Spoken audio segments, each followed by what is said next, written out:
गर्भावस्था। साइंस ने एक महिला के गर्भ धारण करने से लेकर गर्भावस्था में वह और उसका होने वाला शिशु क्या महसूस करते हैं उसके बारे में बताया है। लेकिन साइंस के इस आविष्कार से बहुत पहले ही हिंदू धार्मिक ग्रंथों में से एक गरुड़ पुराण में इसका उल्लेख कर दिया गया था। मान्यतानुसार भगवान विष्णु के परम भक्त गरुड़ को स्वयं विष्णु जी ने जो सीख दी थी उसे गरुड़ पुराण के रूप में भक्त पाते हैं।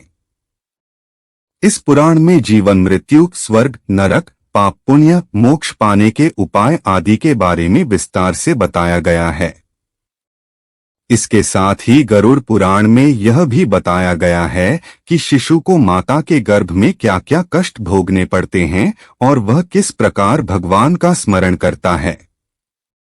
एक अजन्मा बच्चा गर्भ में क्या सोच रहा है यह तो साइंस भी नहीं बता सकता, लेकिन हम आपको गरुड़ पुराण के इन तथ्यों के जरिए कुछ रोचक जानकारी देने जा रहे हैं। 1 महीने में शिशु का मस्तक बन जाता है और फिर दूसरे महीने में हाथ आदि अंगों की रचना होती है। तीसरे महीने में शिशु के उन शारीरिक अंगों को आकार मिलना आरंभ हो जाता है, जैसे कि अंगुलियों पर नाखून का आना, त्वचा पर रोम की उत्पत्ति, हड्डी, लिंग, नाक, कान, मुंह आदि अंग बन जाते हैं। चौथे महीने में त्वचा, मांस, रक्त, मेद, मज्जा का निर्माण होता है। 5वें महीने में शिशु को भूख प्यास लगने लगती है। 6ठे महीने में शिशु गर्भ की झिल्ली से ढककर माता के गर्भ में घूमने लगता है। इसके बाद आरंभ होते हैं उसके कष्ट, जिन्हें आम इंसान सोच भी नहीं सकता। 6ठे महीने के बाद जब शिशु भूख प्यास को महसूस करने लगता है और माता के गर्भ में अपना स्थान बदलने में भी लायक हो जाता है, तभी वह कुछ कष्ट भी भोगता है। माता जो भी खाद्य पदार्थ ग्रहण करती है वह उसकी कोमल त्वचा से होकर गुजरता है। ऐसा माना गया है कि इन कष्टों के कारण कई बार शिशु माता के गर्भ में ही बेहोश भी हो जाता है। माता जो भी तीखा, मसालेदार या गर्म तासीर वाला भोजन ग्रहण करती है वह बच्चे की त्वचा को कष्ट देता है।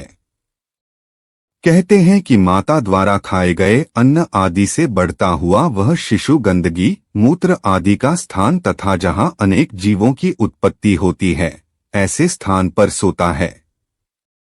वह कितनी भी कोशिश करे लेकिन उस स्थान से अधिक दूर नहीं जा सकता। लेकिन इसके बाद भी उसके कष्ट कम नहीं होते बल्कि और भी बढ़ जाते हैं, क्योंकि इसके बाद शिशु का मस्तक नीचे की ओर तथा पैर ऊपर की ओर हो जाते हैं। अब वह चाहकर भी इधर उधर हिल नहीं सकता। वह खुद को एक पिंजरे में बंद कर दिए पक्षी की तरह महसूस करता है। ऐसी मान्यता है कि इन कष्टों से निवारण पाने के लिए ही शिशु हाथ जोड़ ईश्वर की स्तुति करने लगता है। माता के गर्भ में पल रहा शिशु जैसे ही अपने 7वें महीने में आता है उसे ज्ञान की प्राप्ति हो जाती है। तभी ऐसा माना गया है कि वह अपनी भावनाओं के बारे में सोचता है। यह महज एक मान्यता नहीं है।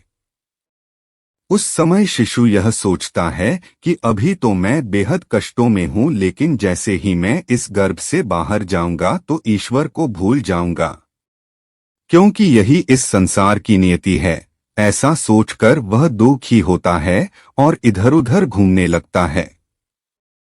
7वें महीने में गर्भस्थ शिशु भगवान विष्णु का स्मरण करता हुआ सोचता है कि हे भगवान, तुम्हारी माया से मैं मोहित देह आदि में और यह मेरे ऐसा अभिमान कर जन्म मरण को प्राप्त होता हूँ। मैंने परिवार के लिए शुभ काम किए, वे लोग तो खा पी कर चले गए। मैं अकेला दुख भोग रहा हूँ। हे भगवान, इस योनि से अलग हो तुम्हारे चरणों का स्मरण करूंगा जिससे मैं मुक्ति को प्राप्त कर सकूं। इसके बाद अपने आसपास गंदगी देख वह फिर से भगवान से प्रार्थना करता है और कहता है, हे भगवान, मुझे कब बाहर निकालोगे?